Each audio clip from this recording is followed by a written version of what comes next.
Oke, assalamualaikum warahmatullahi wabarakatuh. Ya, terima kasih banyak sudah hadir kembali tentunya dengan video saya. Dan untuk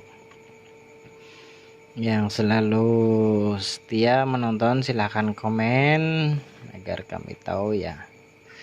Terima kasih banyak ya untuk semuanya, dan tak lupa rasa syukur saya karena sampai saat ini masih terus diberi kesehatan dan selalu memberikan video-video menarik seputar elektronik.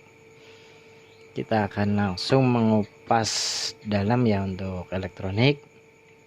Jadi untuk semua elektronik kita bahas, kita bongkar. Apabila melakukan perbaikan, kita perbaiki tanpa dipotong-potong atau dijeda, tanpa diedit. Jadi ini full video, tidak ada editan, cuma diedit untuk watermark saja. Untuk kesempatan kali ini kita ada unit masuk dari receiver set-top box. Dia dengan keluhan macet atau booting, dan ada suara-suara berderik di bagian dalamnya, dan ini masih segel ya. Ini sebagai ini saja.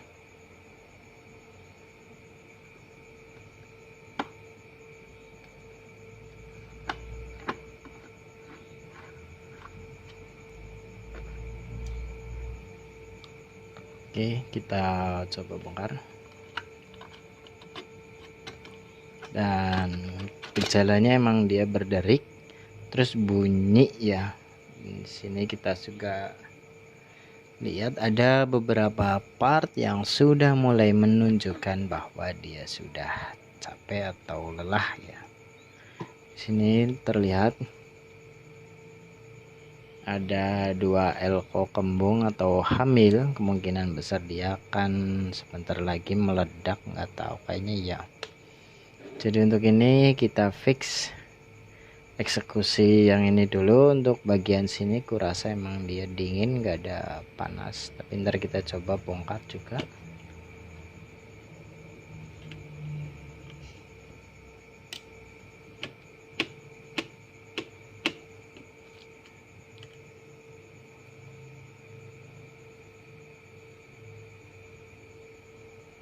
Untuk video kita kunci biar enggak maju mundur ntar pusing yang nonton.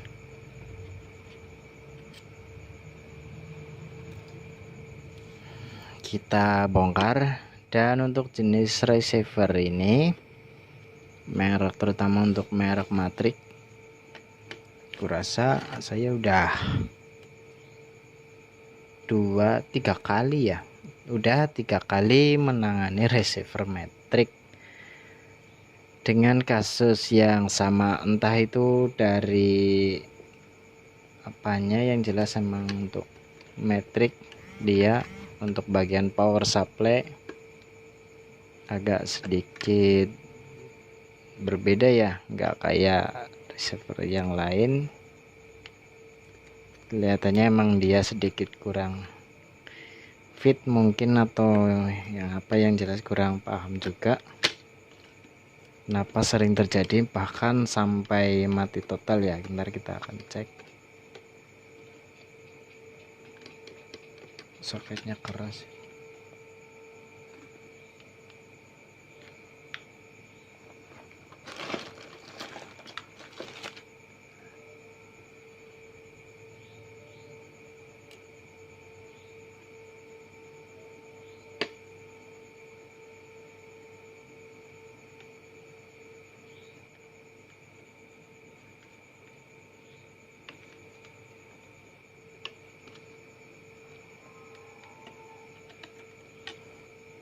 Ternyata dia soketnya di lem.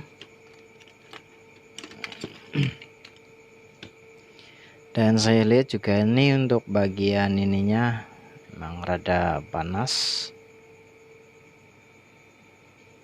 Oke.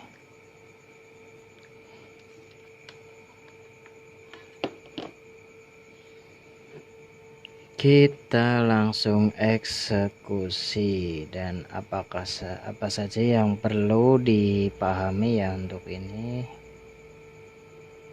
Untuk ini bagian 3,3 volt dia aman ya. Ini 3,3 atau tulisannya 1,8 volt ya.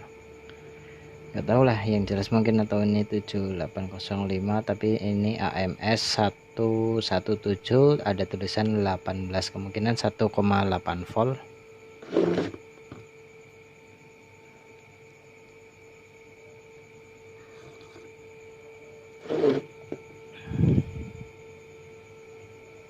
Ya, untuk ini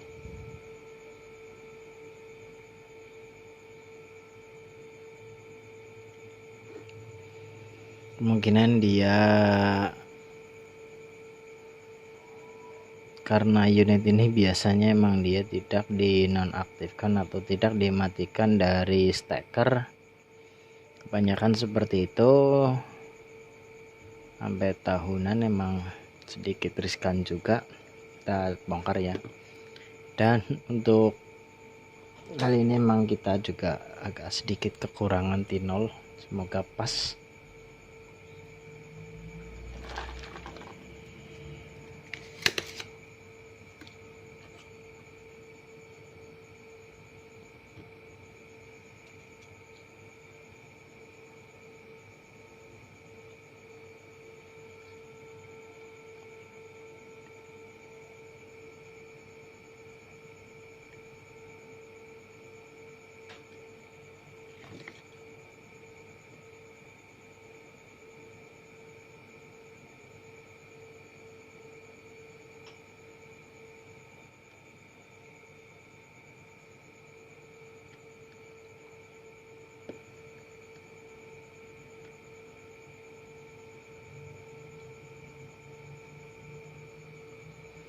Ntar paling setelah selesai atau sudah jadi kita tawarkan untuk kasih kipas ya, karena di sini IC-nya udah terlalu panas nih sampai gosong.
Kita bersihkan dulu sisa-sisanya.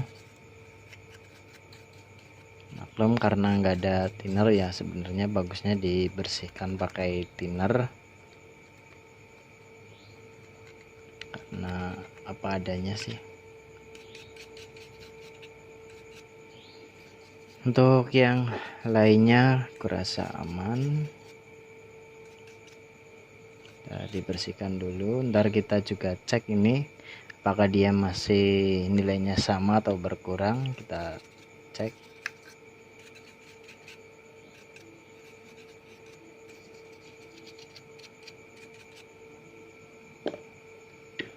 Untuk elko nya dia gunakan 470 16 volt, bisa terlihat enggak ya. Kita coba cari ya, kita bisa gunakan elko 25 volt atau ya yang 25 volt saja untuk lebih jaga-jaga.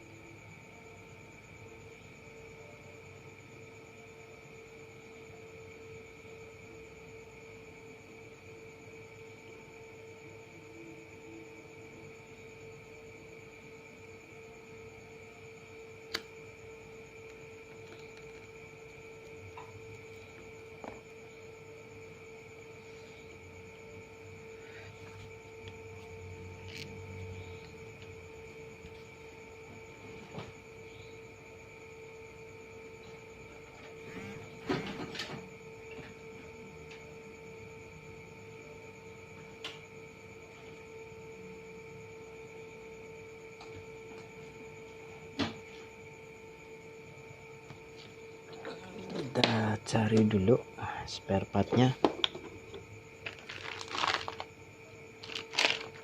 Enggak.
Untuk ini kita juga menyiapkan bekas cas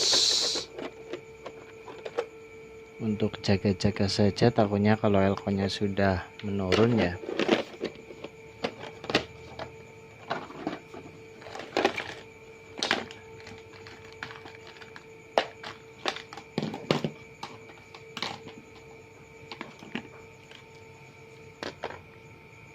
Kita bisa gunakan multimeter untuk cek elko yang digital ya, jangan yang manual. Yang contoh seperti ini, kita bisa gunakan tipe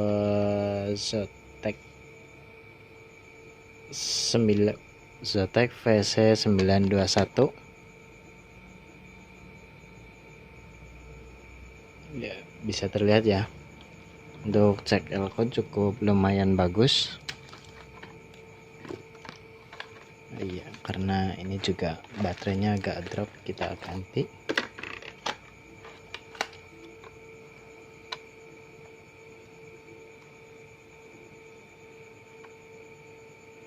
Dan untuk tester ini emang dia cukup awet dari segi baterainya. Ini wah, dia ngompol. Wah, kacau ini.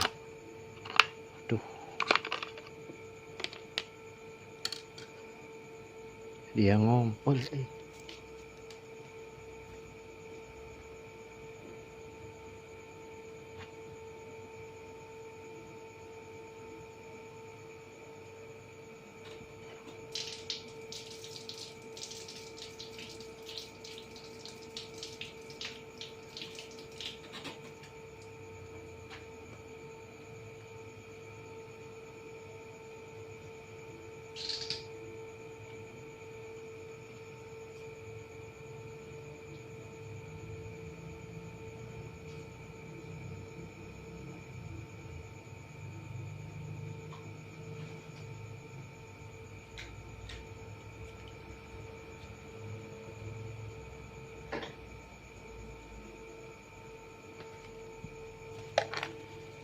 Oke, untuk yang lainnya ya, di ini saya sedikit kurang.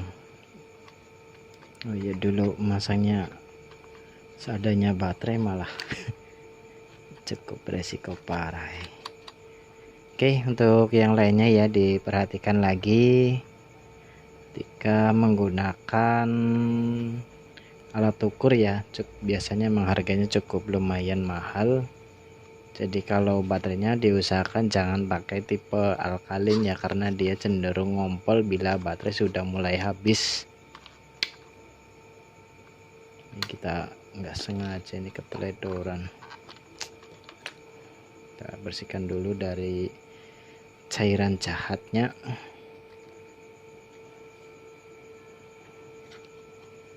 Nih untuk tipe alkalin dia ngompol tuh sampai hitam. Oke, untuk yang lainnya diperhatikan ya, untuk alat ukurnya dicek lagi apakah dia menggunakan baterai biasa atau baterai yang murahan 1000-an itu juga merusak.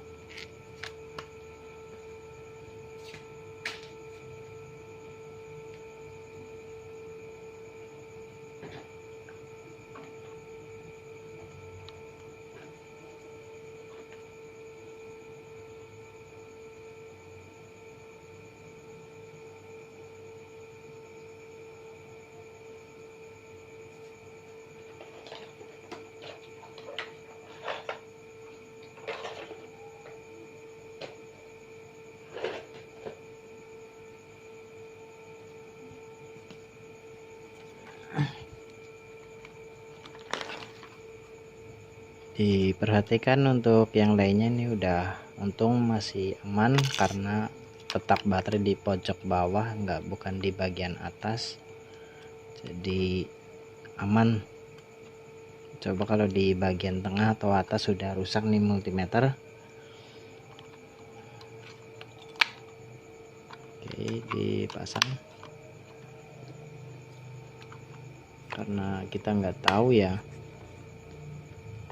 Memang dulu sedikit kelupaan ya, karena seadanya baterai adanya alkalin, pasang saja, lupa nggak diganti. Oke, untuk ini bisa dipakai.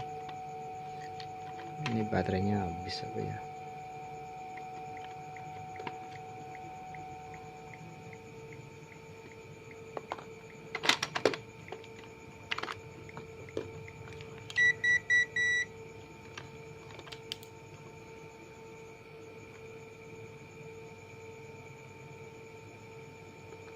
Untuk ini sudah oke.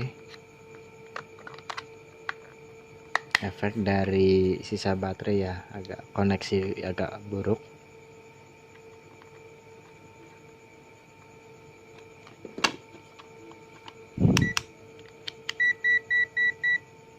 Nah, ini biasanya di sini ada kode baterai yang berarti emang harus ganti. Jadi untuk ini cukup ada alarmnya, kita bisa ukur untuk kapasitasnya yang 10 mikro apakah dia masih oke atau belum, atau sudah soak. Kita coba ukur. Ya, dia 9,6. Kita cek ulang. Ya, 9,6 kurang lebih. Dia sudah menurun, walaupun turun satu, kita juga perlu waspada ya untuk jenis elko. Kita coba cabut dari bekas casan dan kita coba ukur mana yang terbaik, apakah ada yang lebih besar dari 9,6 atau bisa 10. Ini diukur, wah ini malah 2,2. Untuk elko terpaksa kita masih gunakan ya, atau mungkin biar kita cari alternatif lain.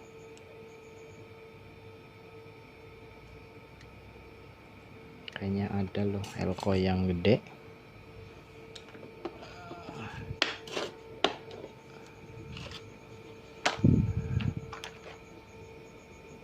Wih, 68 terlalu gede.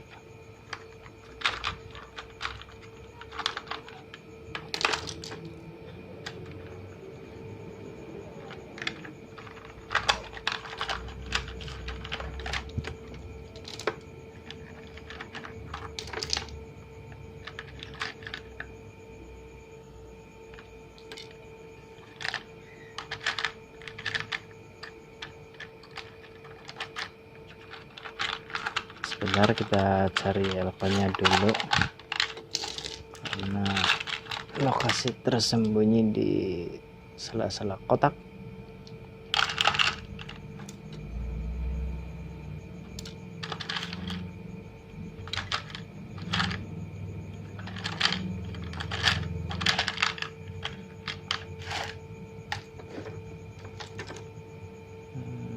Nggak ada ya. Udah oke. Untuk ini elkonya terpaksa kita gunakan yang ini, hanya saja untuk bagian output kita naikkan sedikit voltasenya. Untuk mikronya diusahakan sama, kalau tidak ada sedikit di bawahnya nggak masalah ya. Kita gunakan 330 mikro, namun dia 25 volt, kurasa lebih aman daripada yang 16 volt.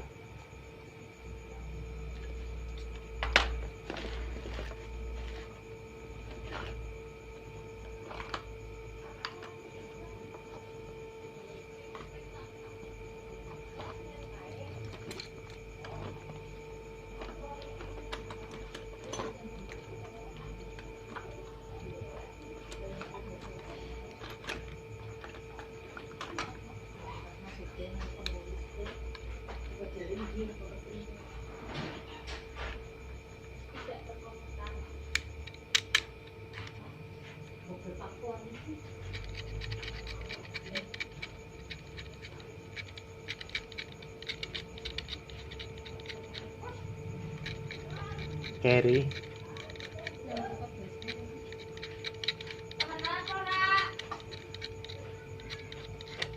Oke, kita klik dulu sebelum pasang ya, biar koneksi maksimal.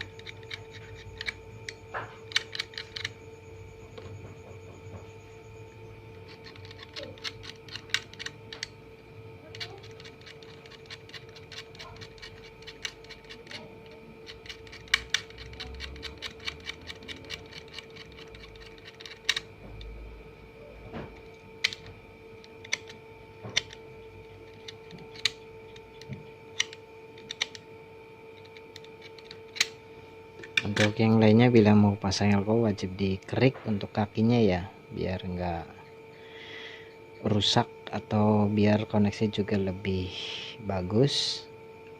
Karena terkadang kita menyimpan elko baru, walaupun baru kita agak lama, otomatis dia mengalami sedikit penumpukan kotoran debu yang tidak bisa disolder. Dan ada juga elko yang emang udah lama masih tetap bisa disolder ya. Ini kita coba pasang.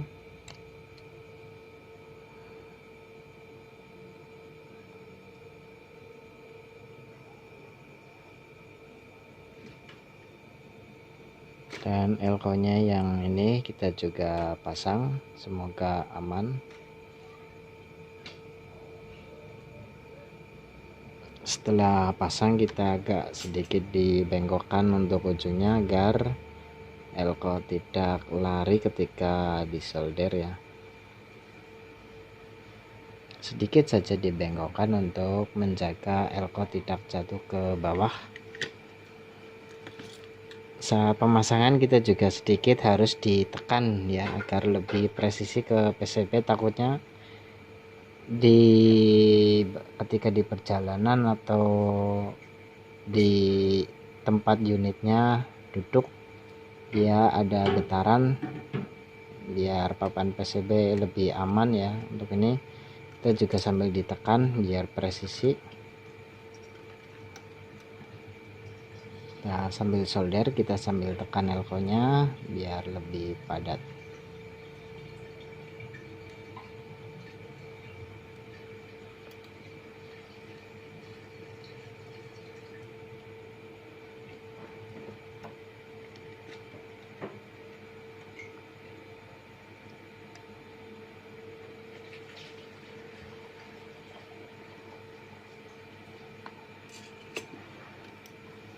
Setelah dipasang kita perbaiki kakinya dengan cara dipotong press pakai tang potong biar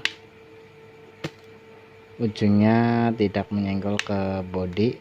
Terkadang ada unit yang bodinya press banget dengan kit. Oke, setelah selesai kita bisa pasang kembali. Hanya dipasang saja dulu, terus di skrup 1 atau 2 untuk jaga-jaga agar tidak geser, karena ini modelnya dia langsung duduk di atas plat besi, cukup beresiko ya. Kita cari obengnya. 1, 2, 3.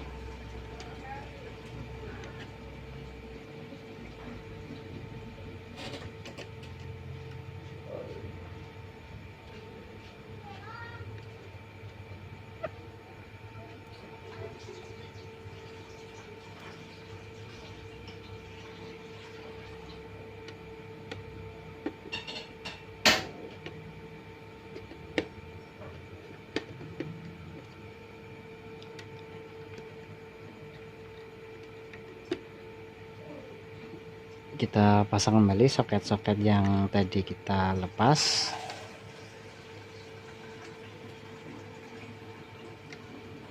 Oke, sudah selesai dan kita coba colokan ke listrik.